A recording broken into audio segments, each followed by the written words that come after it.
حدیث کی تعریف ڈیفینیشن بیان کرنا ضروری ہے، اور تھوڑا سا جو فرق ہے شیعہ اور اہل سنت کے درمیان حدیث کی ڈیفینیشن میں وہ بھی بیان کرنا اور واضح کرنا ضروری ہے۔ اہل سنت کے یہاں پیغمبر پاک کا قول، ان کا عمل اور ان کی تائید کیا ہے، حدیث کہلاتی ہے۔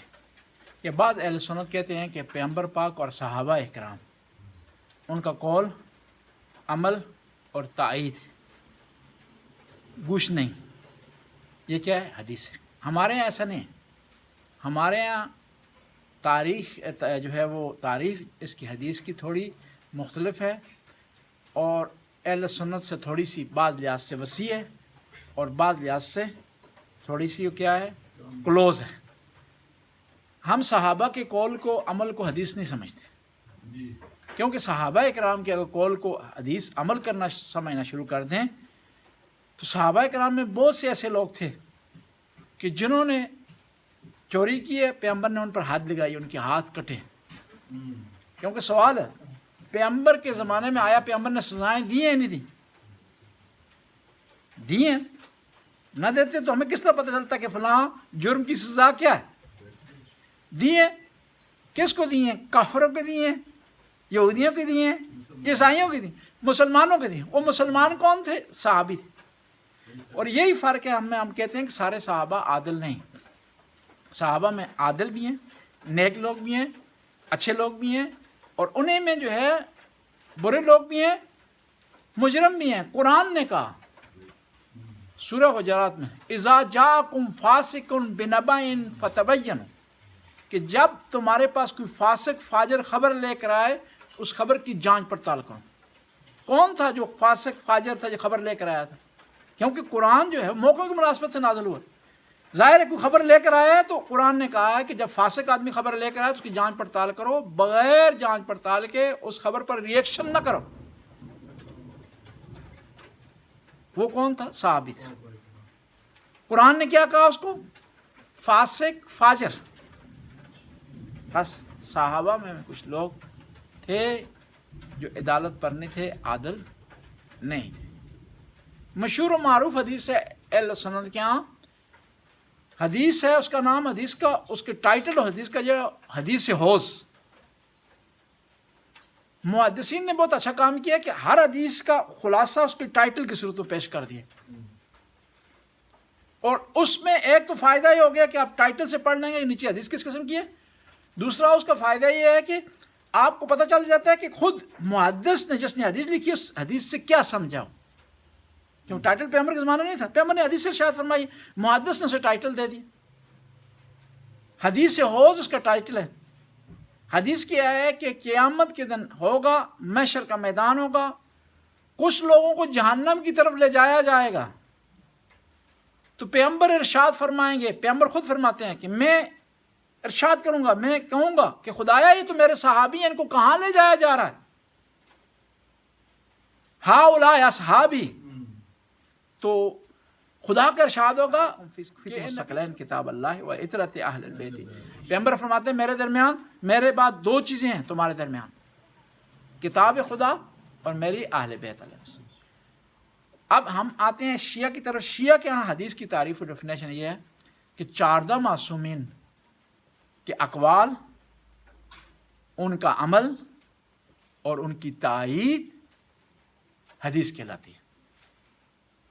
اب اہل سنت کہہ سکتے ہیں کہ آپ نے 14 معصومین کو کیوں کہہ دیا، اور اسی بنیاد پر بعض اہل سنت ہم پہ اعتراض کرتے ہیں کہ یہ اصول کافی، فروع کافی، روضۃ الکافی یہ آپ کی حدیث کی کتابیں نہیں ہیں بلکہ فتویٰ کی کتابیں ہیں۔ میں نے کہا وہ کس طرح؟ کہا جس طرح امام ابو حنیفہ کی فتوے کی کتابیں، اس طرح بھی امام جعفر صادق کی فتوے کی۔ میں نے کہا نہیں، فرق ہے اس میں، فتوے کی کتابیں نہیں ہیں، کیونکہ پیغمبر نے ارشاد فرمایا کہ میں اپنے بعد دو چیزیں چھوڑ کر جا رہا ہوں، اور یہ معمولی چیزیں نہیں ہیں، گراں بہا ہیں۔ انی تارکم فیکم الثقلین، دو قیمتی چیزیں چھوڑ کر جا رہا ہوں۔ یہ میں نے نہیں کہا، کسی مولوی نے نہیں کہا، کسی مجتہد نے نہیں کہا، کہ کس نے کہا؟ اللہ کے رسول نے، کہ دو قیمتی چیزیں، گران بات چیزیں چھوڑ کر، قرآن و اہل بیت۔ قرآن کو کس لیے چھوڑا جی؟ کہ صرف ان کا احترام کیا جائے؟ صرف چوما جائے یا اس کو پڑھ کر سمجھ کر عمل کیا جائے؟ پڑھ کر سمجھ کر عمل کیا جائے. جب قرآن کے ساتھ اہل بیت کو ٹچ کیا جا رہا ہے، اس کا مطلب ہے کہ اہل بیت کو بھی اسی کام کے لیے چھوڑا گیا ہے جس کے لیے قرآن کو چھوڑا. یعنی اہل بیت علیہ السلام کی زندگی کا مطالعہ کریں، اس کو سمجھیں، سمجھنے کے بعد ان کی احادیث پر عمل کریں. بس ہمارے ہاں 14 معصومین محمد مصطفیٰ سے لے کر امام مہدی عجل اللہ تعالیٰ فرج و شریف تک تمام ہستیوں کے جو اقوال ہیں یا ان کا عمل ہے یا ان کی تائید حدیث کا جو ہے وہ درجہ رکھتی ہے. حدیث کا درجہ کہ یعنی اس کے ذریعے شرعی حکم کا استنباط کیا جا سکتا ہے، اس کے ذریعے شرعی حکم کو جو ہے وہ اخذ کیا جا سکتا ہے. پیغمبر کی ایک حدیث ہے، اس کو بیان کرتے ہیں اور اس جو ہے وہ بحث کو آگے لے جاتے ہیں. پیغمبر فرماتے ہیں الناس نیام اذا ماتوا انتبہوا، لوگ سوئے ہوئے ہیں، جب وہ مریں گے تو جاگ جائیں گے.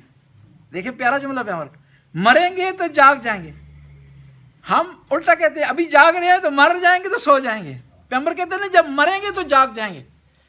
جس طرح ہوتا ہے نا بعض کو ایک انسان تلخ تجربے سے گزرتا ہے پھر جاگتا ہے تھوڑا سا، لیکن دنیا میں تلخ تجربے سے بعد جاگے تو مسئلہ حل ہو جاتا ہے.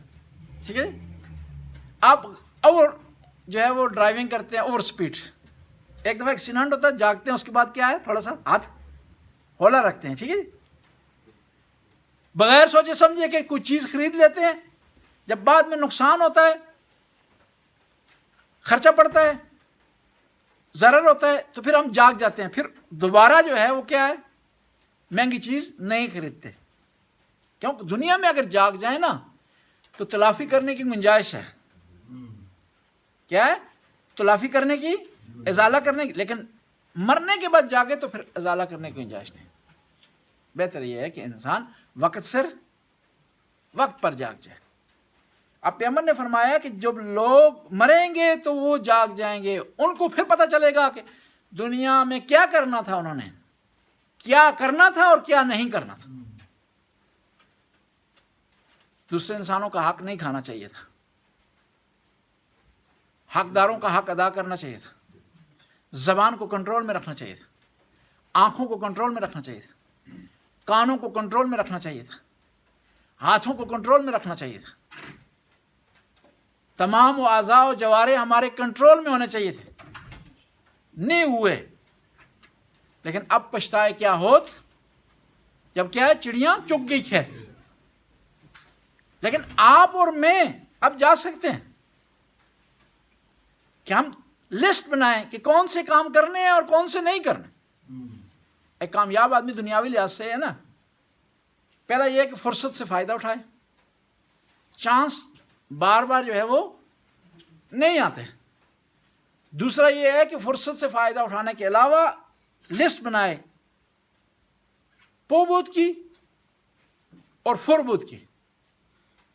پو بود کو انجام دے، فو بود سے پرہیز کرے، ایوائڈ کرے، اس کی کامیاب زندگی ہو سکتی. میں اس دن بھی عرض کر رہا تھا کہ شریعت پر عمل کرنا آسان ہے، نہ عمل کرنا مشکل ہے. دیکھیں شریعت کہتی ہے کہ شراب پینی حرام ہے، آپ رک جاتے ہیں، آسان ہے بالکل، ٹینشن نہیں، پیسے کا خرچہ نہیں، بچ جائے گا آپ کا. ہر وقت ہوش میں رہیں گے، جو ہے وہ کسی غلط راستے پہ نہیں جائیں گے، غلط کام کی طرف نہیں جائیں گے، کام پر جو ہے وہ ٹائم پر جائیں گے، صحیح کام کریں گے، جو ہے اپنے معاملات صحیح رکھیں گے، کسی سے بغیر وجہ کے جھگڑیں گے نہیں، بغیر وجہ سے زیادہ روئیں گے نہیں، زیادہ ہنسیں گے نہیں. کیا کیا آپ نے؟ شریعت پر عمل کیا. شریعت نے کہا کہ حرام ہے، آپ رک کے آسان. شریعت نے کہا ہے کہ نماز پڑھیں. ممکن ہے بعض لوگ کہیں کہ نماز پڑھنی مشکل ہے، نہیں، میں کہتا ہوں آسان ہے اگر اس کے فائدوں کو مد نظر رکھیں. کہ 5 دفعہ دن کو آپ نے کیا کرنا ہے؟ وضو کرنا ہے. کیا ہوگا؟ آپ کا بدن پاک ہوگا، بدن سے جو ہے وہ بیماریاں دور ہوں گی، اور اس کے ساتھ ساتھ آپ ظاہری طور پر پاک ہو رہے ہیں. نماز جب پڑھیں گے روحانی طور پر بھی پاک ہوں گے. پیغمبر نے بڑی پیاری مثال دی. کہ نماز پڑھنا اس طرح کسی آدمی کے گھر کے پاس نہر ہو نا تو روزانہ 5 دفعہ اپنا منہ دھوئے تو اس کا منہ کبھی گندا نہیں دکھائے گا. پیغمبر فرماتے ہیں نماز میں بھی اس طرح کہ اس کو روحانی پاکیزگی مل جائے گی. 5 دفعہ خدا کے حضور حاضر ہوگا کہ میرا ایک مالک ہے جس سے مجھے مدد مانگنی چاہیے, جس کے حضور مجھے سجدہ کرنا چاہیے, جس کی بارگاہ میں مجھے حاضر ہونا چاہیے تھا. اور یہ 5 دفعہ سوچے گا کہ میں تنہا نہیں ہوں, میں بے کس نہیں ہوں, میں بے آسرا نہیں ہوں. اور اگر اس کے پاس کوئی بھی نہیں ہے نا بات کرنے کے لیے تو 5 دفعہ اپنے رب سے بات کر سکتا. کہتے ہیں نا تنہائی انسان کو بیماریوں کی طرف لے جاتی ہے, مشکلات کی طرف لے جاتی ہے, نفسیاتی مریض بنا دیتی ہے. تنہائی, یہ لوگ جو بعض نفسیاتی مریض ہیں اوٹ پٹانگ باتیں کرتے ہیں, میں وضاحت نہیں کروں گا, ممکن ہے آپ کہیں کہ کسی کی طرف اشارہ ہو, ایسا نہیں ہے. بعض کا لوگ اوٹ پٹانگ باتیں کرتے ہیں. اور ہر آدمی پاگل کے لیے ضرور نہیں ہے وہ کپڑے پھاڑ رہا ہو. جو ایکسٹرا آرڈنری بات کر رہے ہیں نا اپنے متعلق, کسی سے متعلق, جو انسان کی بس کی بات نہیں ہے یا اس کی ظاہری پوزیشن کے مطابق نہیں ہے وہ بات, ٹھیک ہے, تو کیا ہے یہ بات نفسیاتی لحاظ سے کہا جائے گا کہ نفسیاتی مریض ہے. وہ کیوں ہوا ہے مریض؟ اکیلا ہونے کی وجہ سے. لیکن وہی آدمی اگر 5 وقت اٹھتا, اپنے رب سے بات کرتا, کلام کا تبادلہ ہوتا, تو وہ اکیلا پن محسوس نہ کرتا, وہ تنہائی محسوس نہ کرتا, وہ جدائی محسوس نہ کرتا, اور اس کی نفسیات پر کنٹرول رہتا. پیغمبر کی حدیث کی طرف آتے ہیں. پیغمبر فرماتے ہیں الناس نیام, لوگ سوئے ہوئے ہیں, وَإِذَا مَاتُوا انتبہوا, جب وہ مر جائیں گے تو ان کو پتہ چلے گا کہ ان کو کیا کرنا چاہیے تھا اور کیا انہوں نے نہیں کیا تھا. لیکن اس وقت فائدہ نہیں ہے. اور وہ لوگ جنہوں نے حدیث سن لی ہے پیغمبر پاک کی یہ حدیث کہ ابھی انسان کو جاگنا چاہیے, اس کو جاگنا چاہیے. جاگنے کا کیا مطلب ہے؟ عملی طور پر جاگے, جو چیزیں ضروری ہیں ان کو بجا لائے, جن چیز سے قرآن نے منع کیا ہے ان سے رک جائے. صلوات پڑھنے سے